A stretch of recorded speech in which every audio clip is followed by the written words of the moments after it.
مشرقی ایشیا کے ساحلی علاقے میں ایک جدید لڑاکا طیارہ دوران پرواز اچانک حادثے کا شکار ہو کر سمندر کے قریب گر کر تباہ۔ واقعے کے فوراً بعد فضا اور سمندر میں بڑے پیمانے پر سرچ اینڈ ریسکیو آپریشن شروع کر دیا گیا، جس میں پہلے ہیلی کاپٹرز، بحری جہاز اور ریسکیو ٹیمیں شامل ہیں۔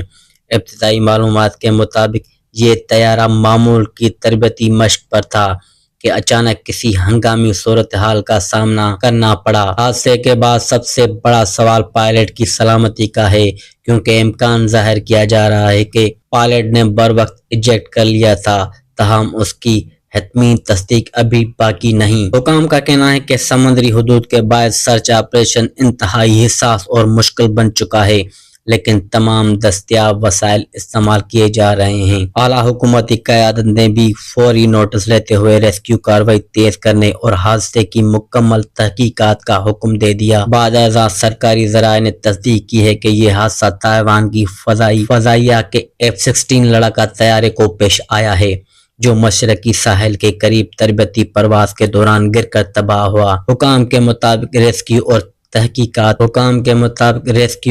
تحقیقات مکمل ہونے کے بعد مزید تفصیلات جاری کی جائیں گی۔